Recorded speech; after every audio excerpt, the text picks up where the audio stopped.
as Nora, I've faced a great deal of criticism over the years. I've voiced political views, I've voiced sociological views, and yeah, I face a lot of criticism. But I have never faced as much criticism as currently when I've tried to go out into the people through the internet and speak about the Word of Jesus Christ, speak about the one true living God, speak about the salvation of Jesus Christ and his sacrifice. And guess what, ladies and gentlemen? I've received this criticism from Christians. So I want to go ahead and first off welcome all of you. All you addicts, all you strippers, all you gamblers, all of you liars, all of you thieves, and especially all of you Christians, because I'm a bit upset about this outcome and I have something to say especially to you. Now I want to go ahead and give you a little bit of insight. I am not ready to fully share my testimony, but I'm going to give you this much. As a child, I was sexually molested. I had very little proper upbringing.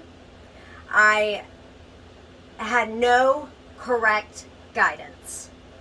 At 17, I was basically put out in the world and I had to figure it out on my own. So I first want to speak to the broken in a little less snotty of a tone. I know you think I don't understand you. I know I just look like this girl who's figured it out and has a certain level of confidence and has a certain level of just straightforwardness, and hey, you might really respect that. Well dressed, put together, and I understand that looks like I don't understand brokenness, but I am one of you, and when I say that, I just don't mean I've made bad decisions. I mean that I was sexually brutally molested by a caregiver at a very young age. I'm not ready to get into the rest of that. I know what it's like at 17 to be kicked out and nobody cares what happens to you. You have no one to call for help. You have to figure out directly how to depend on yourself. Now I want to go ahead and say this. I have had in-laws that have been exceedingly gracious to me, and I am very grateful for that. But bar that, actual parental help, people I can turn to when things happen at work that I don't know how to manage, or things happen in my personal life, I don't have a parent to call for guidance.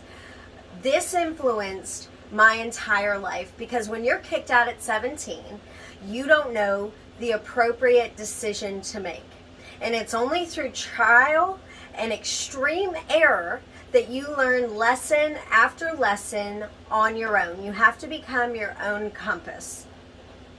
So that is why when people meet me in person, they're extremely surprised at how merciful or calm or patient I am. Even though I have a really hot temper about sociological nonsense, I understand that people are the way they are for a reason. So here I am, stripping online, and decide I'm going to do what I've been called my whole life to do and go out there and tell people Jesus Christ is real, God is real, and Jesus Christ will come back soon. And if he does not, whenever he chooses to come back, you may pass before that and your judgment day will come. And as a sister, yes, I said it, sister, who loves you, I am trying to tell you, believe in him. So as I began to try to do this, I had a massive outburst from my fellow Christians. Snotty comments made under posts. I had people personally contact me and attempt to correct me and tell me how if I was going to do this, I needed to change the way I dressed, or it wasn't worth doing. I needed to change the way that I needed to completely stop other posts, or it wasn't worth doing. And I am here today to address you, all you holier than thou, hypocrite Pharisees. I can listen, I'm going to say this very carefully. I know being a homosexual is wrong. I would never read out of the Bible or tell you otherwise. But the LGBTQ gang, as I like to call them, do not mistreat people on this level. They do not go out there and make these people feel extremely ostracized. And then on the flip side, there is someone like me trying to talk to homosexuals about the love of Christ, And then Christians act like this. Now, to give you a little bit further look into my life, which I keep very, very, very close to me, due to the fact that I had very little guidance growing up, I ended up being a grown-up server. Okay? Servers, for example, usually have to work Sundays. It is the most chaotic, stressful day at noon that you can imagine. It's not brain surgery, but it's high stress. So you have these people that you work with, and I want to go ahead and tell you this about servers. Servers most likely no one wakes up at 10 and decides they wanted to be a server. Frankly, no one wakes up at 10 years old and thinks, I want to be a stripper one day. It is a series of events, personally made, lack of guidance, lack of parental figures, lack of good decision making. And listen, I made my own life. I ended up where I was because I made those choices. But I had very little help along the way to make those choices. And here I am. So here I am, a Christian person going out into my job line where servers usually don't believe in God. There's a large number of homosexuals in the server community. There's a large amount of the broken and abandoned in the server community. There's a large amount of non-believers in the server community. Okay? So with those three things being said, when my fellow Christians get out of church wearing appropriate clothes to show up in church, and necklaces with crosses on them, and earrings with crosses on them, and they go and they walk into a restaurant, and then God forbid they have to wait too long, or their bacon's limp, or somewhere in a high volume situation human error occurs, they will act like animals with these non-believers with a cross on their neck. I have seen it personally. I've tried to talk to fellow servers and been like, hey, Jesus Christ is not that way. Hey, Christians are here to help, not judge. Hey, Christians just want your salvation. And then within 10 to 15 minutes, someone with a cross on their neck or dressed up for church, but their spirit ain't dressed up for church, walks into a restaurant and acts like an animal with these non-believers. Do you have any idea how far back that sets me as someone trying to help their salvation?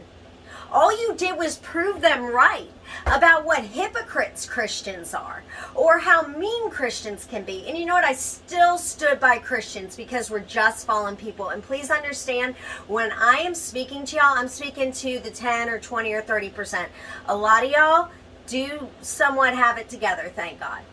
But since I have started posting, trying to reach people, not claiming to be a preacher, I know it's not my place as a woman, not claiming that I'm holier than thou or perfect, I have received such significant resistance and criticism from Christians who frankly don't have their own lives together. They might think they do because they got a real good front when they walk out the door, and they got everybody so high and tight and stressed in their house not to let them know what goes on in their house. I love y'all, but I know what goes on in your house. I know how you treat your husband behind closed doors. I know how you act here or there. But you want to judge a stripper? You want to judge me for stripping and then talking about Jesus Christ, but you're going to go into church dressed up, bow your head, get out, go sit at a table and treat another human being who doesn't even know how to believe like trash and throw them in the completely other direction. That is so infuriating. Every last one of you. And listen, I watched my last video and I'm mad. I watched my last video and I realized I never once said to you guys, I'm wrong. I will never, ever, ever, ever tell you I'm right in what I do. God is not done with me. But Jesus didn't come here for other perfect people, because there are no perfect people. Every last one of you has a serious problem. Disrespecting your husband, micromanaging your household, not putting your grown children in check, all the way down to maybe you do lie to your wife. Maybe you do connive about your finances. Maybe you need to be a more stand-up person in the community and not cuss so much, or not steal, or not connive. Maybe it's more severe, like you do have a drug addiction, or an addiction to sex, or an addiction to alcohol, or an addiction to speeding, or racing, or gambling. Everyone has a problem. So you have to understand that when you go with your not perfectly clean backyard and start micromanaging and correcting someone who's trying, it is a very bad decision, and everyone is watching you. The Bible says that Jesus is the great physician. He didn't come for the righteous. He came for the sinners. He came for the broken, which I got news for you, all my brother and sister Christians. That's you. It might be a different vice, but that's you. And you don't know if God put it on my heart to go after the broken. Maybe he allowed that to happen to me as a child so that I would deeply understand the broken and the lost and the abandoned and those who felt like they've had to do it on their own their whole life. And who are you if I feel like God's calling me to go after my own people, to correct me, to try to stop me? You know, I had this awesome preacher for a very long time, and the only reason he doesn't preach anymore is because he just got too old. But I had this awesome preacher, and I've always struggled with who I am. I know y'all think you got me all figured out, but you genuinely have no idea.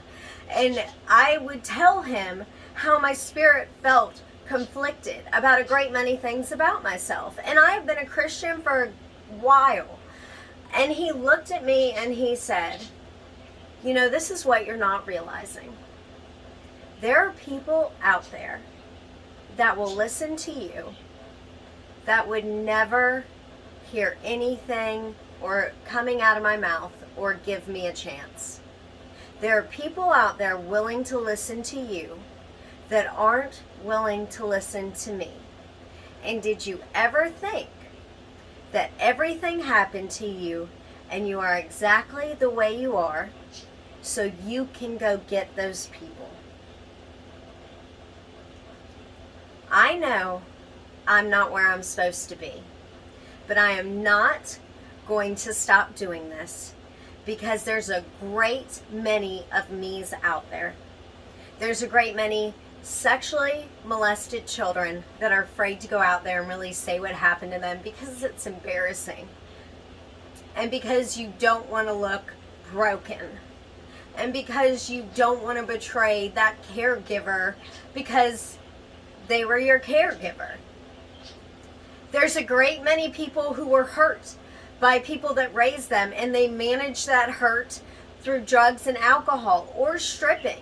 There's a great many people that were rejected their entire lives, and they finally found a way to be accepted. No one is going to stop me. No cute comment, no criticism in person or out there is going to stop me from continuously going out there and trying to speak to these people. And yeah, I'm not perfect. I'm going to let you down along the way. I'm probably going to let God down along the way. But one thing about me you're going to learn is I'm extremely stubborn. And yeah, I need to give up some things still. And I had someone make a really, and I believe in my spirit they were trying to help me. I believe in my spirit, although they grew, I had an elder this week who was blessed with parents, was blessed with a almost perfect upbringing, in a home where they never fought, in a roundabout way, try to explain that by now I shouldn't be stripping. And this is the thing, it did, and she's not wrong in her efforts to help me. But I can understand now how maybe homosexuals feel. Because there is a very fine line between help and looking like you're looking down your nose with criticism at someone that should have it together by now. It takes everybody different points to pull everything in. And that's why I love Jesus, because he's not going to give up on me. And all of you broken out there sitting through this with me, he's not giving up on you. Like, it's okay if you don't have it together the first time you walk into church, or the second time, or the 10th time. God understands your history, and God understands you. It's okay if you're having a really hard time kicking something. Say you have a sexual addiction, which I do, which now maybe you understand a bit more why. It is okay that I am not there yet. I have this, and I'm not going to give up on myself or on speaking to you about God. I have this wonderful friend. He's Honduran. He does incredible mission work, and he came over to my house yesterday, and I was talking to him about what this elder said, because it does, I do feel a conscience, and I do feel conflicted about what I do, but I'm just not all the way there yet. And that doesn't mean I don't go to church. That doesn't mean I just give up on believing on God. It doesn't mean I believe that God's given up believing on me. And I told him what was said to me and all this criticism I was facing. And he simply said to me, Jesus did not come for the perfect. He came for the broken. That's what church is for. Church is a hospital for the sick. Church is a hospital for the sinners. And he said, listen, he gave me a little bit of his testimony, which is what encouraged me to give my testimony. He said, 35 years ago, I was involved in a gang. I was an extremely bad guy. Even the police didn't want to speak to me. And then one day, I wandered into a church. And when I wandered into that church, I wasn't a good person. I wasn't sober. I wasn't pure of heart. But then when I was in the church, I slowly began to change. And as time went on, I changed more and more and more, little by little by little. And he said, and here I am, 35 years later, as the person you know me. Do you think, he said, but it took me 35 years to get there. I am changing slowly by slowly by slowly. And in the meantime, listen, I get it. I'm being called a hypocrite. I'm being called names in corners. I'm hearing in corners, pick a lane. I'm being confronted online. I'm being confronted in my personal life by elders. I am very uncomfortable. And I don't know what else to say other than you never know who someone is and why they are the way they are. You never know how internally they're trying to change, and you shouldn't discourage them. And you never know, maybe God allowed all that to happen so they can go out and help other people. That's all I have to say.